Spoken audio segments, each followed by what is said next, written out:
Hello and welcome to Let's Talk, and we're here outside the offices of the British Future think tank, an organisation that focuses on immigration, integration and other issues of that kind.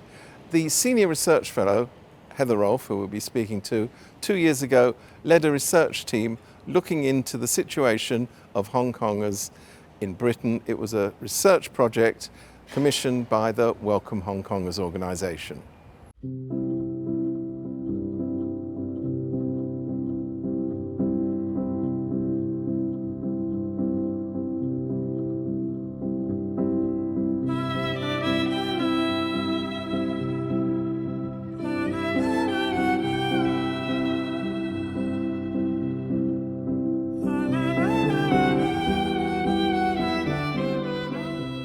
I think one of the things that came up in your survey 2 years ago was that Hong Kongers are very keen on having certainty about the rules and how things are working. But what we've seen recently is what was potentially a change in the rules. Instead of saying for 5 years before applying for citizenship it was going to be 10, then it wasn't going to be 10, and then we heard just recently, shortly before this interview, that the government was planning other changes. Mm-hmm. What do you think is all the impact of that? I think it's had quite a big impact on Hong Kong BNOs because they're planning to stay permanently in the UK. So one of the main findings of the survey was that 99% of respondents said they wanted to settle in the UK permanently, so they would apply for leave to remain after 5 years. And of course, that's then thrown a lot of uncertainty into their plans. Very few plan to go back, and they're now worried about their future in the UK. There are also practical reasons, and one of those is to do with claiming their pension rights, which...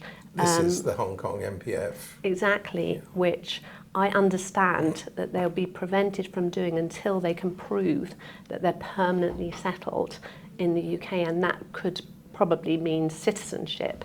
So there are some real practical reasons why the Well, I think proposed... also for students of college age, I mean, it will affect their fees. Exactly. So the a requirement to have lived in the UK for 5 years and be settled then.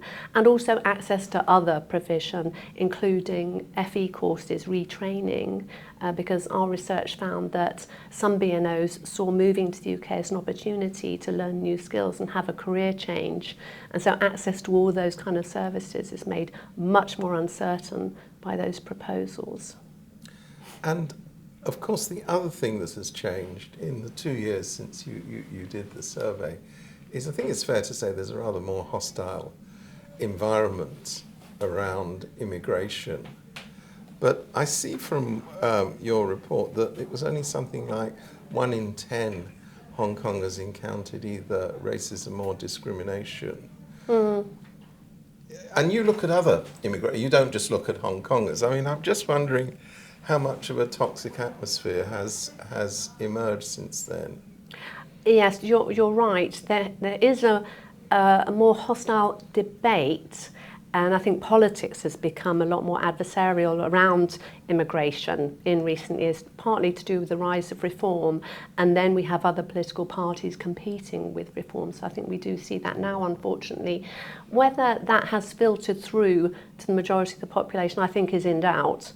So most people welcome BNOs and other people who want to settle in the UK. You are also right in the survey, and that's good news, as you say, that very few BNOs said they had experienced discrimination.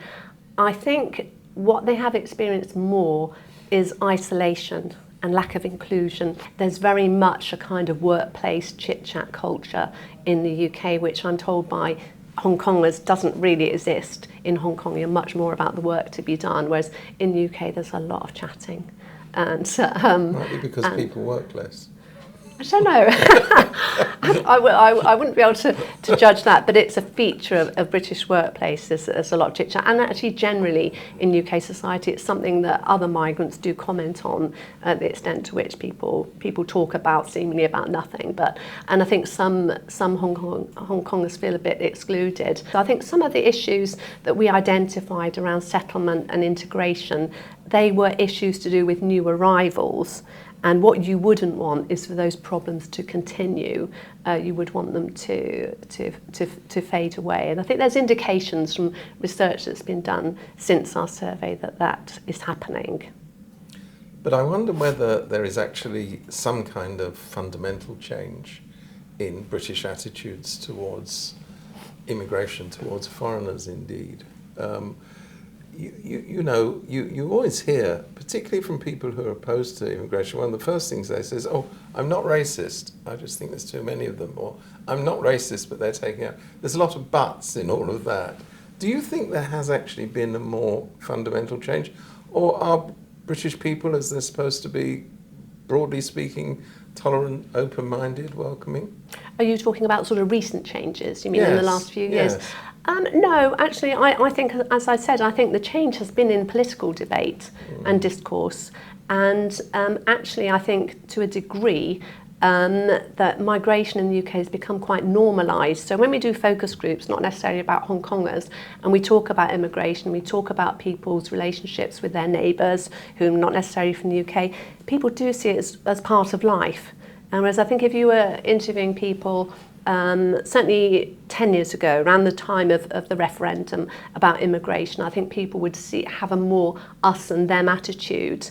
But I think now it's normal. There's some age differences, I think, in the UK, and I think younger people, teenagers, young adults, see it's much more normal to live in an area where there's a diverse population from all different backgrounds. But, I mean, and you've alluded to this, you now have a more politically charged atmosphere. You have one political party, Reform, who are actively campaigning. In fact, I would say that's their main campaigning force, is on immigration. Is that, do you detect people worrying about that? No, I think people are worried, and then they're worried about the political debate. They're worried about Reform UK and the things that Reform UK are saying. Some of which have sort of some myths about migrants have resurfaced, such as, sounds ridiculous, but Nigel Farage suggesting that migrants were eating swans. In public parks. Yes, exactly. And I last heard of that in 2015. That's come up again. So some of them are a bit sort of laughable, and I don't think people would take it seriously. But I think people do feel threatened. And then, of course, we had the riots last August, which upset a lot of minorities in the UK because they felt worried to leave their homes. They felt that they were going to be a target. So I think people are worried. Certainly are worried. I think. Most of the population, though, it does not sign up to Reform UK's values and actually wouldn't support even Labour's ideas on leave to remain. They think if someone's lived here for 5 years, they should become British. Well, that's interesting. Is there polling evidence on that? There is. There's polling evidence on that, and also whether migrants should be able to claim benefits after 5 years, which 84% in a recent poll, the public said after 5 years, go ahead. You've contributed, you've been here.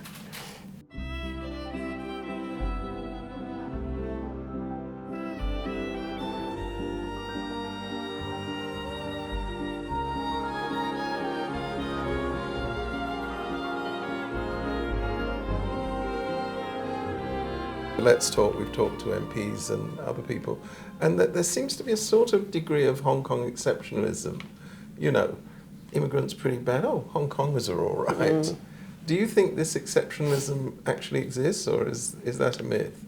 No, I think it hasn't been good for Hong Kongers either, because I think the barriers that Hong Kongers have faced in the UK have been glossed over, ignored, because I think it was thought by some people, they're all going to be tech entrepreneurs, they're going to be setting up businesses, they're going to bring this massive human capital, forgetting the reason why, it's the historic promise is why they're here. It wasn't, let them come over here for their skills. And I think the barriers that many Hong Kongers have faced to employment have not been anticipated. I mean, what would be the things that the government could do that would really be helpful?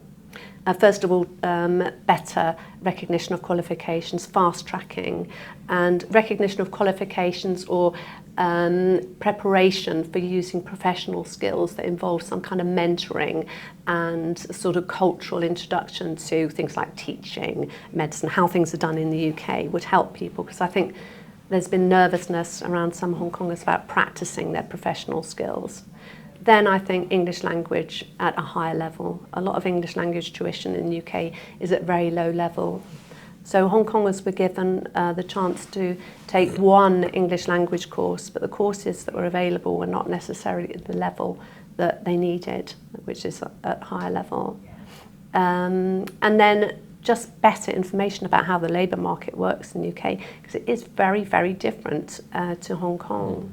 And so you have Hong Kong BNO sending off hundreds of CVs and not realising actually that's not really going to be the way that they get the job.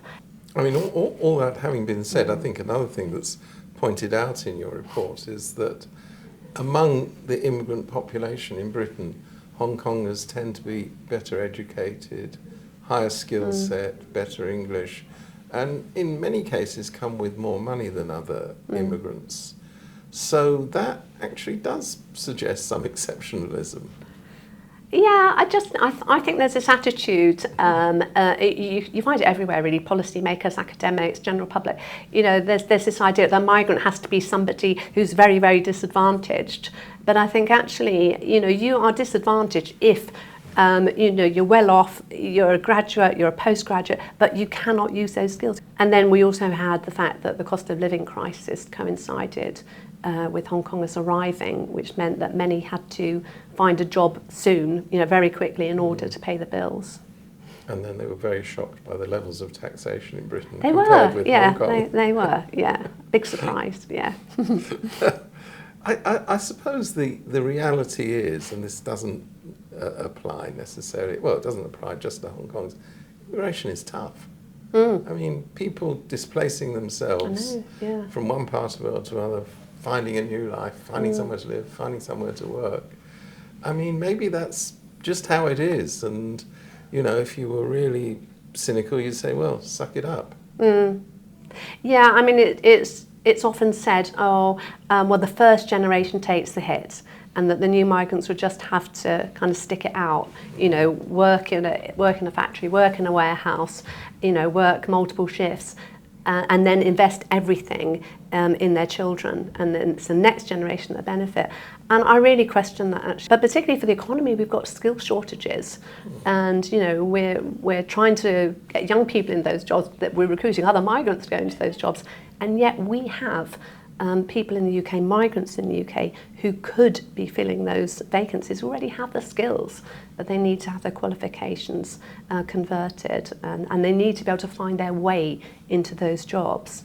So there's various reasons why I think that actually is a big waste to have that attitude.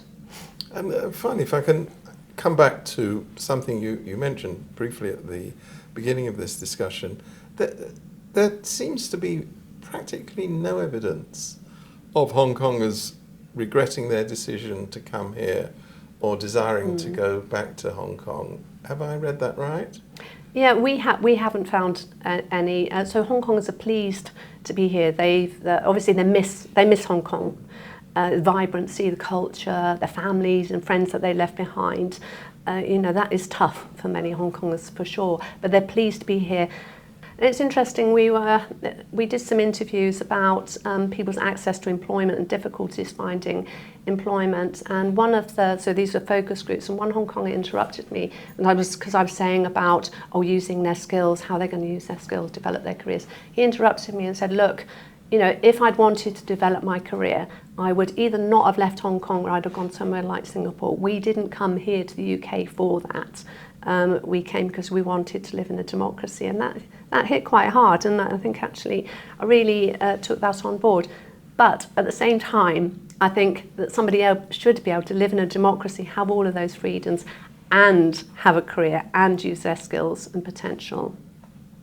Well, Heather Rolfe, thank you very much indeed. Thank It's you. been a great pleasure meeting you. Thank you.